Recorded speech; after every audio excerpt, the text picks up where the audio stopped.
and without pain. Aren't those flowers beautiful? They're beautiful.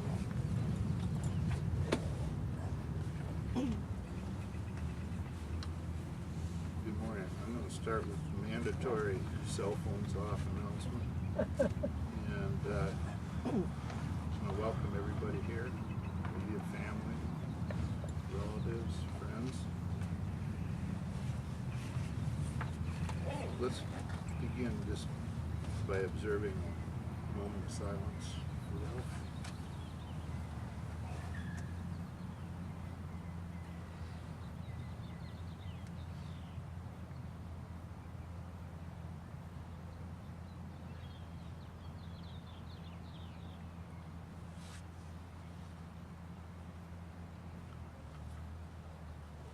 The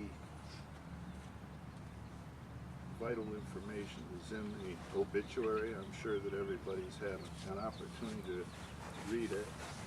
So I'm going to move on to some other aspects of Ralph's life, and no discussion of Ralph would be complete without a reference to his amphibious golf cart. So I'll bring that one up, and other people can enhance that story and fill in the details. I didn't happen to be there, so I missed it. So, but I will pass on a story that my father told me about Ralph, and it's one of those things that could be true, or it could be just, you know, one friend commenting on another. Either way, if it's not true, it should have been. And my dad told me once that, you know, I'm adding this. Ralph is known for being an engineer. He's known for being a family man. A lot of people don't realize probably that he was also a student of economics, microeconomics. And the comment that my father made to me was that he said, Ralph once calculated to the penny what it cost him every time he opened his refrigerator door. Oh. And I think that That people would be Ralph. Yeah. that knew Ralph could understand that in its intended context. Ralph is my father-in-law for almost 15 years. I've known him all my life. But the way I viewed him was in the context of really the generation. I was talking to Trish about that yesterday. It's not just, you know, her father, this family, but there was a generation, that group of friends from Flint, the Lamberts and the Huttons and the Oberlinks and the Marklins. We go way back to, like what I said, Trish and I probably had side-by-side cribs on bridge night. And so this is the final chapter in that group of friends. So for me, it's not just Ralph in the box. It's that whole generation, that whole life. To his friends, he was known as Obie. To his family, they call him Poppy. So let's turn now to some of that family, and let's let them say a few things. Let's put a little bit of a secret story in here.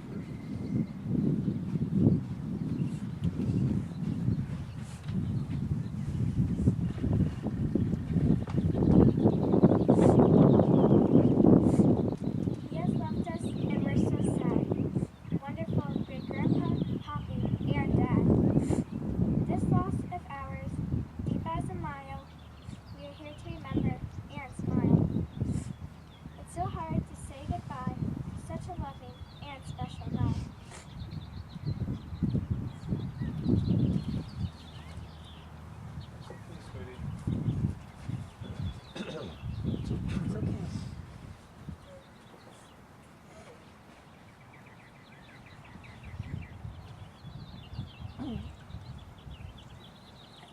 us, he has inspired. We all loved him and admired. To many of us, he was a friend we could all rely and depend.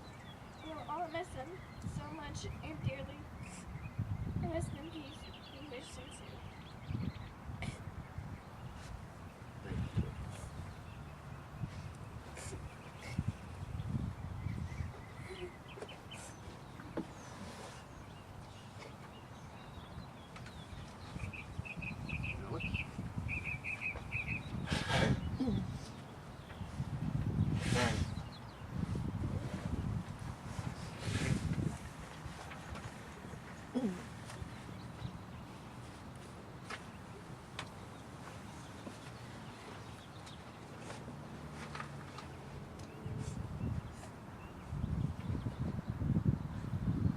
There's a land that is fairer than day, and by faith we can see it afar.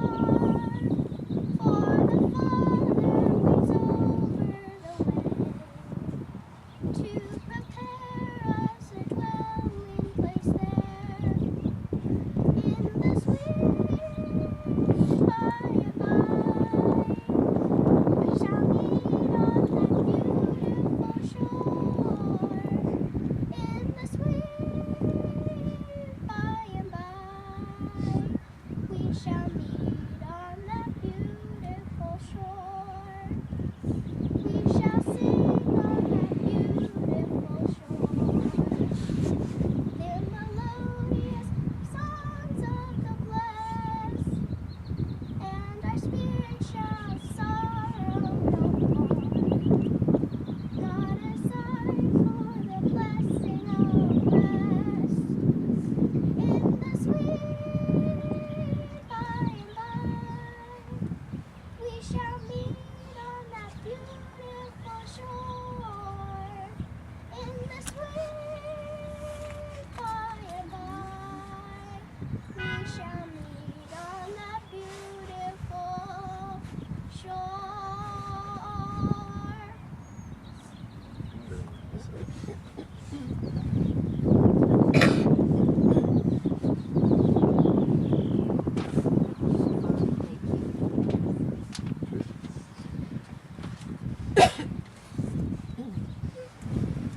Thank you, granddaughters. Energetic, enthusiastic, frugal, athletic, family-oriented, practical, caring, kind, devoted, husband, father, grandfather, great-grandfather. Friends and relatives have expressed these sentiments to me. You here today know this to be true. I want to mention other qualities Dad demonstrated throughout his life to Mother, my brother Tom, myself, and my families.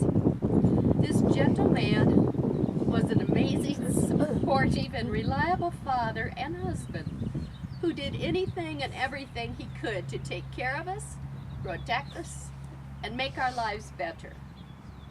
Dad tackled all kinds of challenges we presented for him. He was the go-to guy. Little problems like removing change from the dryer or unsticking burning toast from the toaster, building an attic bedroom including stairs for me, his little girl, constructing a patio cover for the home in Phoenix, laying a brick wall at the Glendale house, no problem. He hastened to Amber's to rescue her from a cockroach on the wall. And later, when I lived alone in Westbrook, he removed the visitings of a coyote on my back patio. During my first Arizona job at the Lakes Club in Sun City, the summer rains were horrific, and my little Corvair would not make it through the washes and flooding to the home in Glendale. Dad was there to drive me home in his Cadillac and bring me back the next morning. At a friends and family gathering in the Cameo house to hear Aunt Doris play the organ, I ran out of gas in my lime green Chevette at the then desolated and dark Cactus and 75th Avenue corner.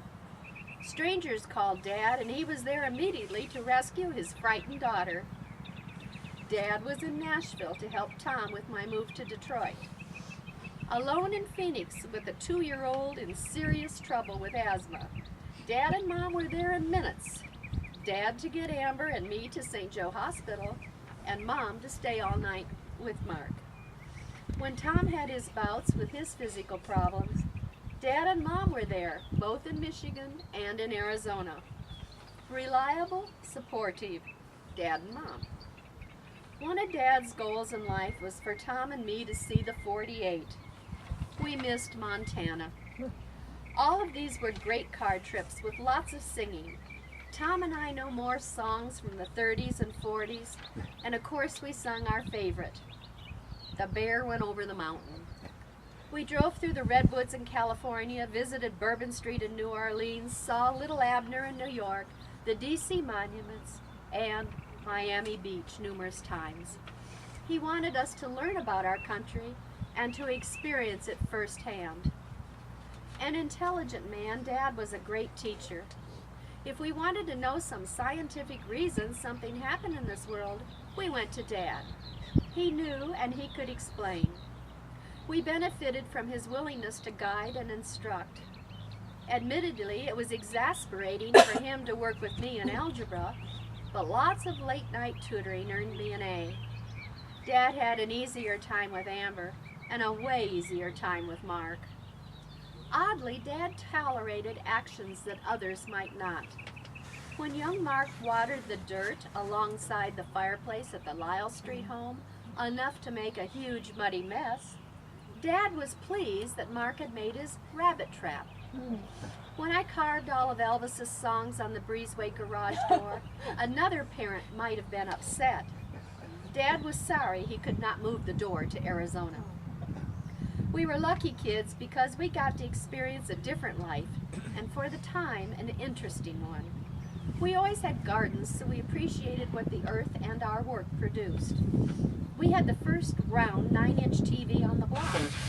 We had a player piano, a ping pong table, and though we never got to own our own cars, as high schoolers, we got to drive white Cadillac convertibles. What was Dad thinking? A Cadillac and an A&W drive-in? Dad taught us to play golf, tennis, softball. He taught us that table games, board games, and cards are a way to enjoy and interact with family. Dad has been on our sides guiding and helping us so that we may enjoy richer lives. He still is.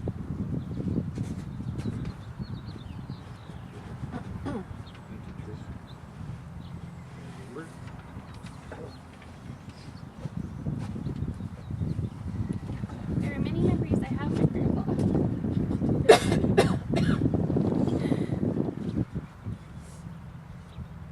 You want me to do it for you? Most of my childhood memories date back to meeting in Poppy's house with Cameo. My family and I would frequently have dinners there, and most of our dinners would end with a golf cart ride with my grandpa. Poppy would drive us down the street, then he'd let me sit in his lap. I got to drive it, I got to steer it, do the gas and the brakes. We'd stop at the first lake, and I'd love to use his big long golf ball retriever, get the golf balls out, and then we'd go and scrub and clean them in that thing that goes up and down, and he'd let me do tons of them. And he would work on my putting with me at the end, teach me how to hold the golf club.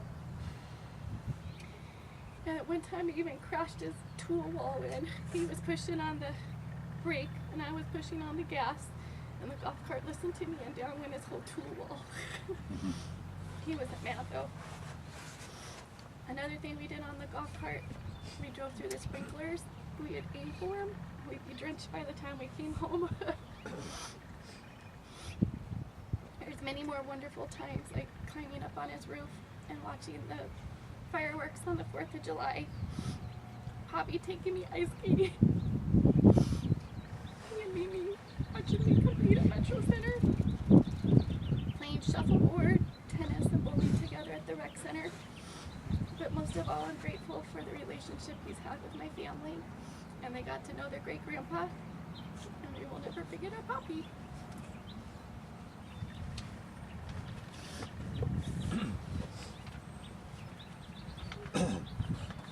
Would anyone else care to make some remarks?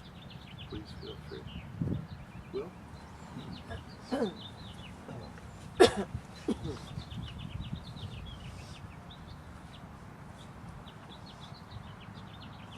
Sally and I certainly have recognized that Ralph had many wonderful, endearing qualities, as Trish and others have